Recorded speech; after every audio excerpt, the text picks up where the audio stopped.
Ok, regardons cet exercice sur la continuité.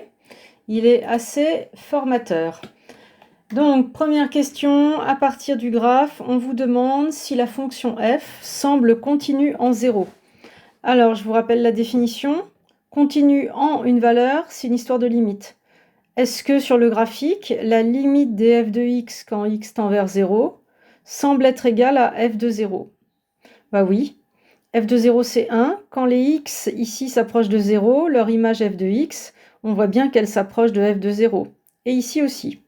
Donc je fais exprès de me ramener à la limite et de ne pas utiliser le critère vu au lycée qui consiste à dire si je peux faire un trait sans lever le crayon, c'est que c'est continu. Cette définition du trait sans lever le crayon, elle est évidemment, comment dire, elle est pas, enfin, c'est pas assez précis, c'est pas assez rigoureux. Ça peut pas être une argumentation, ça peut juste être une aide visuelle. Donc là, je parle de continuité en un point, je m'intéresse à la limite, et je vois en effet que quand les x sont tout proches de 0, leur image f de x s'approche de f de 0, c'est continu. Donc première affirmation, pour moi, c'est vrai. Je vous ai rédigé tout ça en bas, vous le trouverez dans le PDF. Là, je vais me contenter de l'oral et du graphe. Deuxième question. On a une affirmation, c'est que f semble discontinue en moins 2, parce qu'elle est continue à droite en moins 2, mais pas continue à gauche en moins 2. Alors là, dans cette phrase, en fait, il y a beaucoup de booléens, mais le problème, c'est qu'il y en a un qui n'a pas de sens. Donc en fait, cette affirmation 2, il y a un problème, c'est quand il est dit que la fonction n'est pas continue à gauche en moins 2. Ben ça va pas le vocabulaire. En fait, vous voyez qu'en moins 2, elle n'est pas définie la fonction. Il n'y a pas d'image. À partir du moment où elle n'est pas définie à gauche en moins 2, il n'est pas question d'évoquer de la continuité. C'est pas défini, point.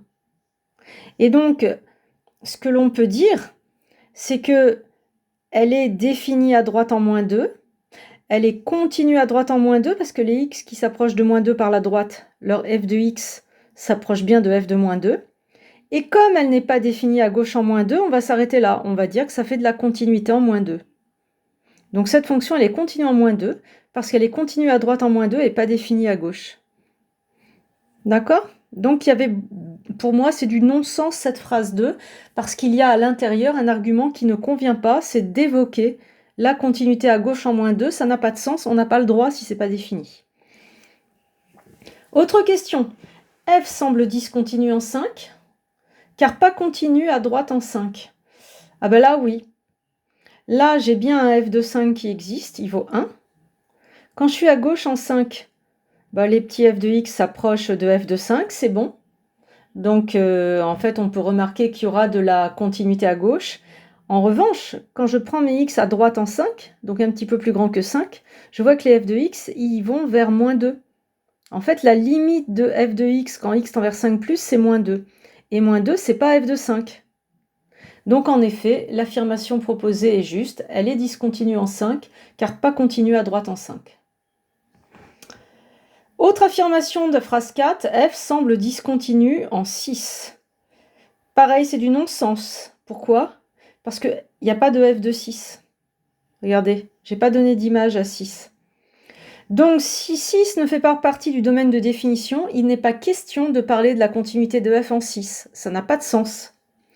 Donc la phrase 4, elle est du non-sens. Phrase 5, f semble discontinu en moins 4. Alors moins 4, il a une image. Mais en fait, il est tout seul. Regardez, autour de moins 4, au voisinage de moins 4, eh bien, la fonction n'est pas définie. Elle est définie en moins 4 et après, on passe à l'intervalle moins 2, 5. Donc là, pareil, s'il n'y a rien autour, on ne peut pas faire de limite parce qu'on ne peut pas prendre de x autour de moins 4, il n'y en a pas dans le domaine de définition. Donc c'est du non-sens. On ne parle pas de continuité et de discontinuité si on n'a pas la fonction définie sur un petit voisinage, ou au moins à droite ou à gauche. Donc non-sens. Phrase 6. F semble continu sur l'intervalle 0,5. Donc là, je suis passée de continu en à continu sur. Donc bah oui, c'est vrai que f est continu sur 0,5. Pourquoi ? Parce que continu sur l'intervalle 0,5, ça veut dire continu en toute valeur de l'ouvert, et ça semble bien être le cas. Continu à droite en le minimum de l'intervalle 0, ce qui est le cas. Et continu à gauche en le maximum de l'intervalle qui est 5, ce qui est le cas. Et donc, bien que ma fonction ne soit pas continue en 5, j'ai le droit de dire qu'elle est continue sur 0,5. Parce que pour les extrémités, j'exprime uniquement de la continuité à droite et à gauche. Phrase 7. F semble continue sur 5, 6. Bon, bah là, j'ai fermé l'intervalle 6, mais f de 6 n'est pas défini.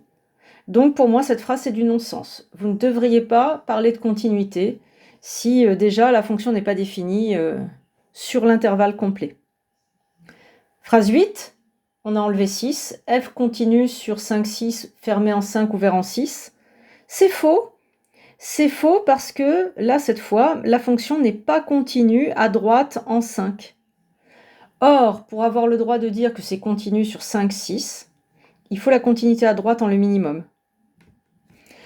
Le sup, lui, n'est pas un max. Si ça a été exclu, ça ne se posait pas. Donc le problème, c'est vraiment 5. Voilà, tout est rédigé ici. Je vous laisse revoir ça tranquillement. À bientôt pour la suite du cours.